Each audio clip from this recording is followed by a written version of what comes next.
Welcome back, dear viewers, and today's journey leads us, of course, to the great Alexandria Library, or the Biblioteca of Alexandria, which is not only a beacon of knowledge, actually, but also a heritage and a sanctuary for artistic expression as well. One of the most celebrated initiatives is of course, a cinema club, which is a unique space where film lovers gather together and to revisit classic cinematic gems, and also engage in critical discussions and uplift the public's artistic state as well. And we have all the honor to welcome with us today the acclaimed novelist Ayman Ghoneim. Hello. We're very happy to have you with us and talking about a very inspiring and a very old heritage and history that brings knowledge and a lot of things that we would love to talk about. Can you start by how you personally view the role of the Biblioteca Alexandrina as more than just a library? It's more than just a library. So can you start by telling us how do you view it? Yes, in fact, the Biblioteca Alexandria is the beacon of knowledge and the culture, and it bridges among civilizations.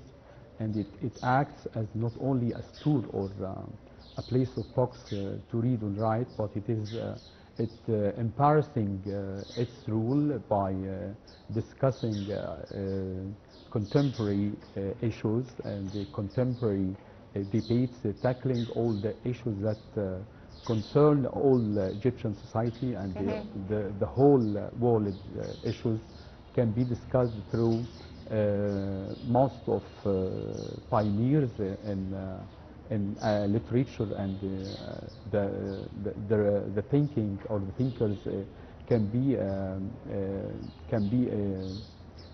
guests for these debates. And as we know that it is one of the most recent golden touch of the recent eras.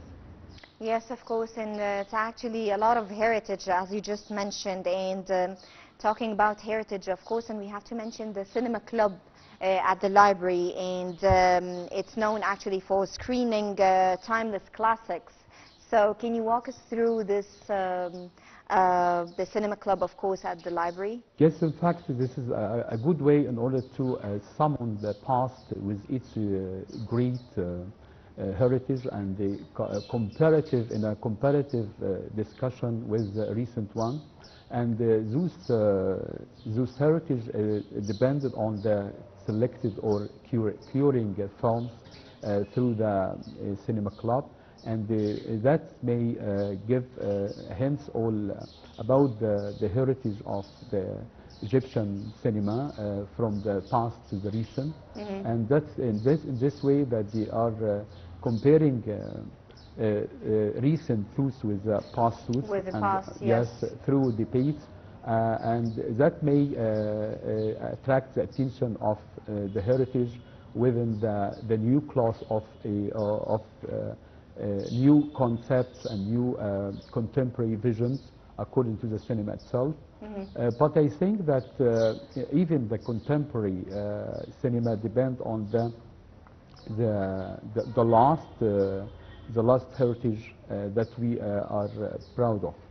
Yes, of course. Actually, the old classics, they revive a lot of stories and habits and also traditions that we want to revive in our country right now and through different ages. So how, in your opinion, and why is it important to actually revisit and discuss these older movies recently? Revisiting old films is a must and very essential in order to liberate the suffocating ideas, or as we call it, the rapid consumption of viewers such nowadays. But here, as we know that the contemporary cinema is built on the foundation of old films. And the one who forgets his past, no present for him, no future, as you know.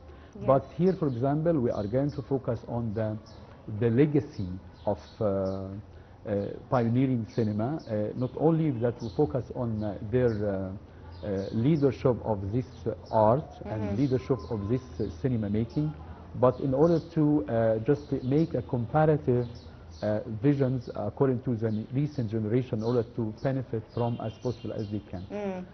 Focusing on the main items of the thoughts that they discussed before and the events that actually happened.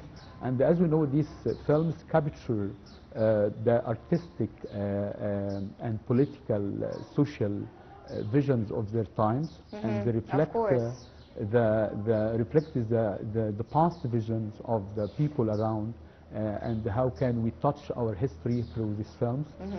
As you know, I mean the historical ones, which tackles the good pioneers of citizenship, the good pioneers of policy as a whole, at time of wars, at time of colonies, all these incarnated in all films.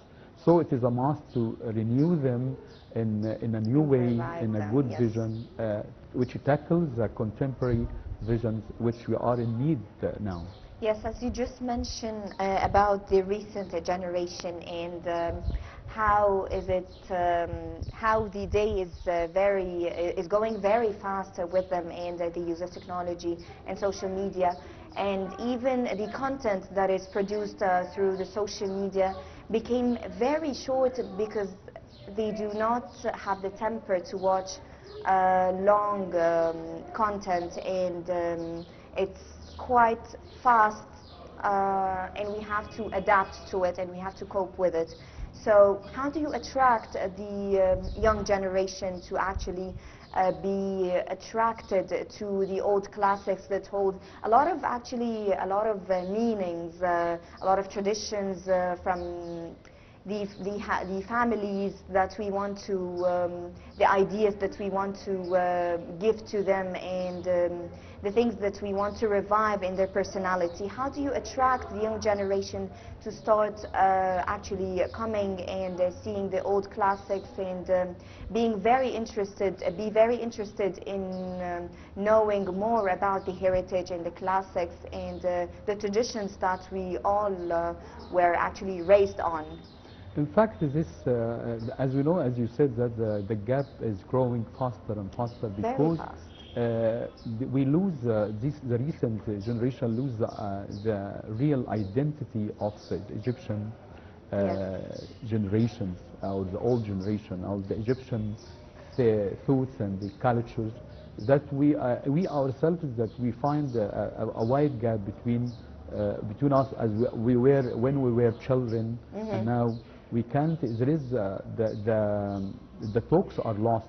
The concept of value. The dialogue. There's no dialogue. No dialogues at all, because as we said before, that is a kind of rapid consumption of their own time. They are willingly want to kill their time, not to benefit from. Yes. They kill their time by passing the news or the rumors, as we said, and they try to investigate what is wrong around rumors and false or fake news, do not depending on the main on real issues that we are interested in.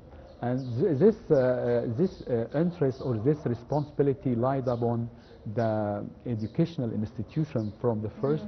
I mean, the schools should tackle these matters, especially at the very early stage, and the cinematic pioneers, the cinematic thinkers, should tackle these through their films and through their debates. And we are going to just make workshops for the recent generations within the common institution through the mass media, in order to attract them to the right way, the right way to think, the right way to behave, the right way to interact with others, and that may help them come closer to the heritage that we were proud of, and to the culture that we study them through our medias in the last past. And so, for example, it is a responsibility of directors, and it is a responsibility of the writers themselves, who, when they write just some script for just a play or just a film, that it depends only to revive their own values, their own yes, and the ethics that we should stick through, and that may guide them to the right way in thinking and how to behave even among each other. Yes, and actually one of the main challenges that we're facing right now in the Egyptian drama and in the films also is the lack of good scripts. Yes. Yes, and by good scripts I mean scripts that involve heritage and revive the ethics, the Egyptian ethics, and just our traditions as well. We lack this right now, and as we've seen last week, there was an initiative under the patronage of President Abdel Fattah Sisi, of course, and that was held at Maspero with a great writer, journalist, of course, Ahmed al-Muslimani, and he tackled this point that we need to revive the Egyptian drama and we need to work on tackling this issue, and it was actually a good start to start pinpointing the problem and start looking for solutions. And how do you think we can actually revive the Egyptian drama and the Egyptian classics with the heritage and the ethics and the traditions that we want to include in our drama like before? There's a huge difference between the old classics and the quality of our films then and now. So how do you think we can achieve this balance? In fact, as I said before, that it is the responsibility of thinkers. When you write a script, then you are going to put in your consideration that those people who are going to watch this the things that you write, your sons, your wife, your daughters, and so if you put in your consideration that may really go to their minds as a whole, and this is what we called. I just compare the things that we have, or the triviality that we are suffering from now, according to this addictions of what? Addictions of triviality and superficiality in the scenes of which can be tackled through plays or through the films in cinema, in order to attract the attention of some a class of people who are not caring on or who are not keen on what is going on right, but just in order to pass their time and consume their time, as I said.